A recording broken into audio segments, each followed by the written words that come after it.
And the Oscar goes to Shrek. As the underdog, this was the ultimate FU moment and defeat over Disney. But more than that, Shrek took the traditional animation playbook. I didn't want to do what Disney did. Wiped their ass with it, and completely rewrote the rules. I wanted to find our own path. This is Jeffrey Katzenberg, Shrek's producer, whose bitterness for Disney would become a crucial element behind what made the film so special.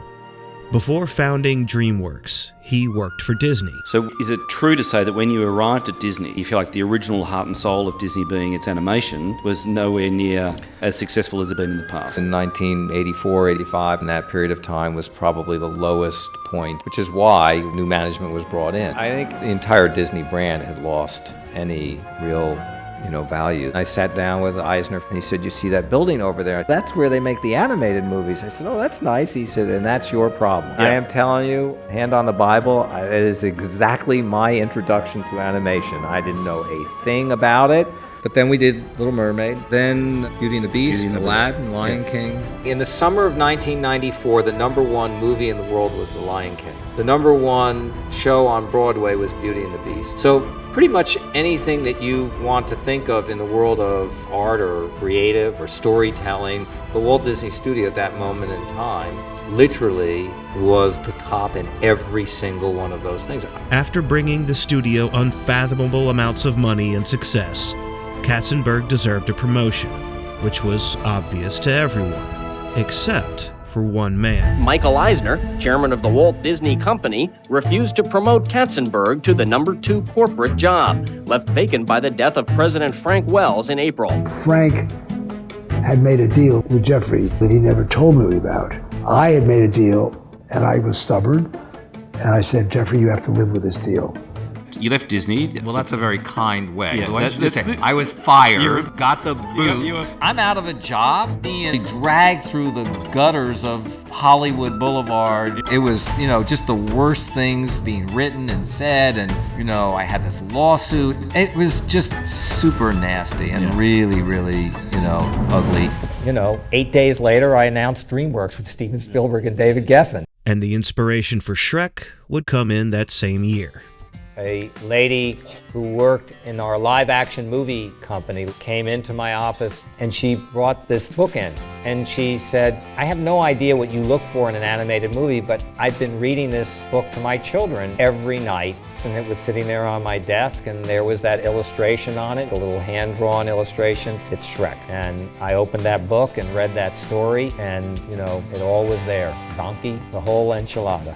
But there was one problem. The story was just too crude. His mother was ugly, and his father was ugly. But Shrek was uglier than the two of them put together. Wherever Shrek went, every living creature fled. How it tickled him to be so repulsive. Repulsive, ugly, were not part of Disney's clean-cut marketable formula. But for Katzenberg, that wasn't exactly a bad thing. When we started DreamWorks, I said, I don't want to make Disney movies because that's their heritage. And I want us to create our own. I want us to find a different course. We began what I consider the R&D years of DreamWorks, in which we were trying to find ourselves. So we started out by making an incredibly dramatic movie, The Prince of Egypt, something Disney would never do. Then we made very sophisticated New York City comedy, Ants, with Woody Allen. Once again, a very different kind of movie. And then we made a satirical movie, Chicken Run, with Aardman. We're trying to find our path. Nowhere on this planet would anybody ever confuse these with a Disney film. Then the big green ogre shows up. That is the defining moment. It's the moment when we found who we are, found our North Star, we found our mission statement. I've heard this phrase, it's appealing to the adult in the child. Well, and I say this with a wink and a nod to Walt Disney. We make movies for adult and the adult that exists in the child. Don't you want your 8-bit beer? What are you bitching about? At that time, and I want to say 1994, a group of us who worked at DreamWorks were told about this book about an ogre, and they wanted to make a CG movie. Shrek came out in '01. So, wait, 1994? 7 years? The instruction that we got was that DreamWorks was imagining a dark and edgy movie. It was also going to be a low-budget movie. So really, we were feeling our way in the dark. DreamWorks' execs didn't have a ton of faith in the project and said, "We'd like to see a test and see if you guys even understand 3D at all." Give me your little fat boy. Fight me.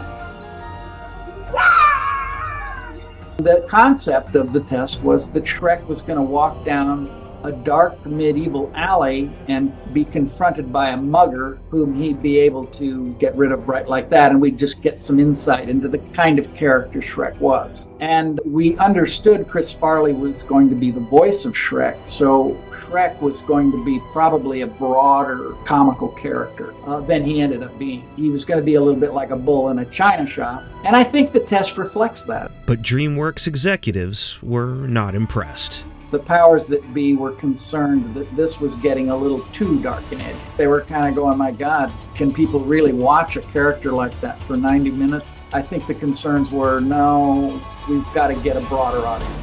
So they had to pivot to a softer, more family-friendly tone, redesigning everything from scratch. On top of that, actor Chris Farley, who had recorded almost all his dialogue for the film, passed away unexpectedly in '97, and everything he recorded would have to be replaced. Simple. Fartwad gets his princess, I get what I want. Which is? Now come on, what do you want?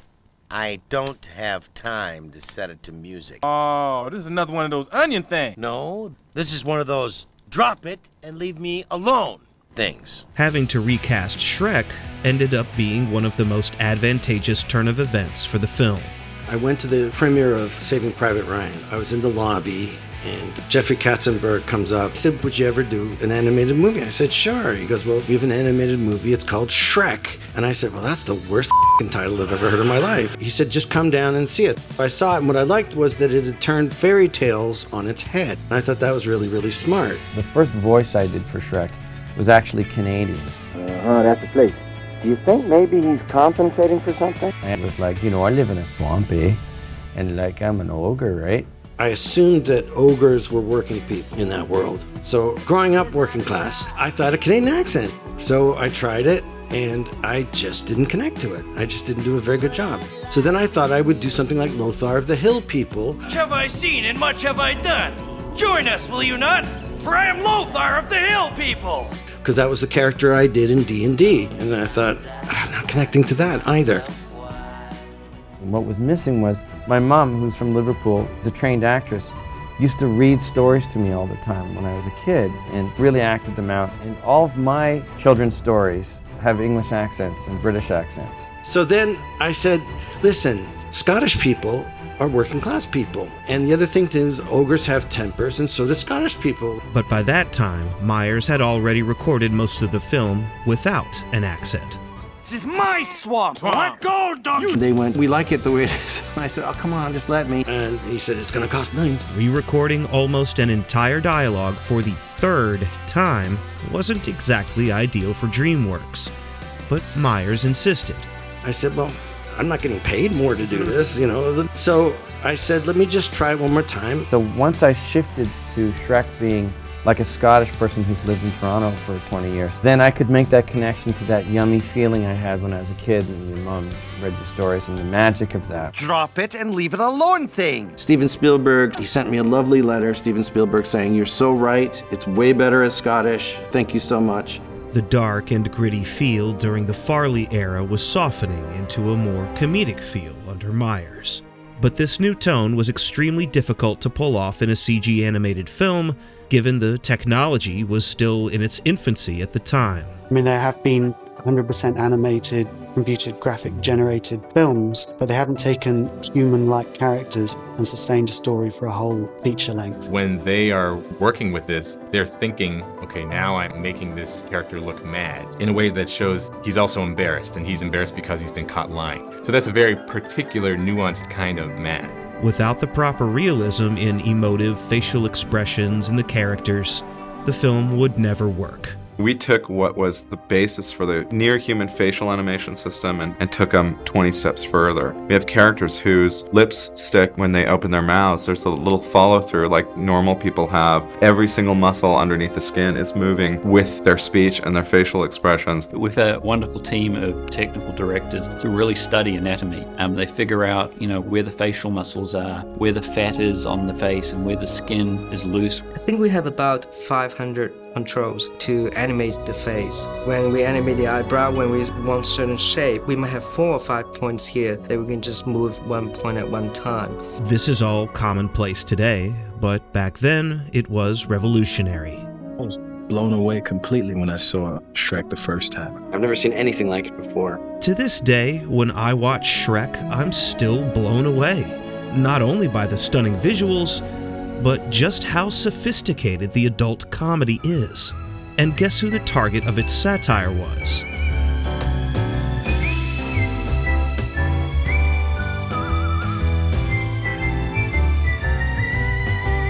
There are too many implicit shots at Disney to count.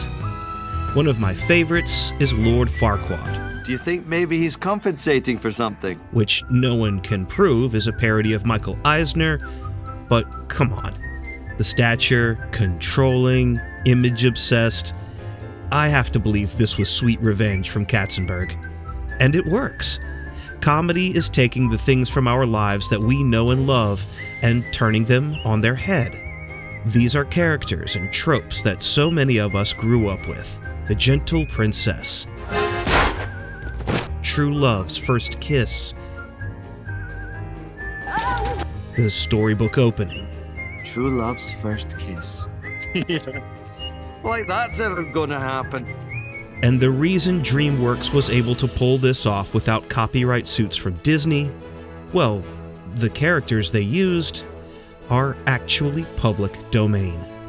Disney had their versions of these fairy tale characters, but they actually originated from old European folklore, Grimm's fairy tales, and so on. It's everybody from the Three Little Pigs to the Pied Piper and the Three Little Bears and Little Red Riding Hood and on and on and on. It has a great fun time of kind of being a little bit irreverent to these wonderful stories that we've all grown up on. Shrek takes all the elements of the classic fairy tale, throws them in a blender, and mixes them inside out and upside down. And the most impactful element was the beautiful princess trope.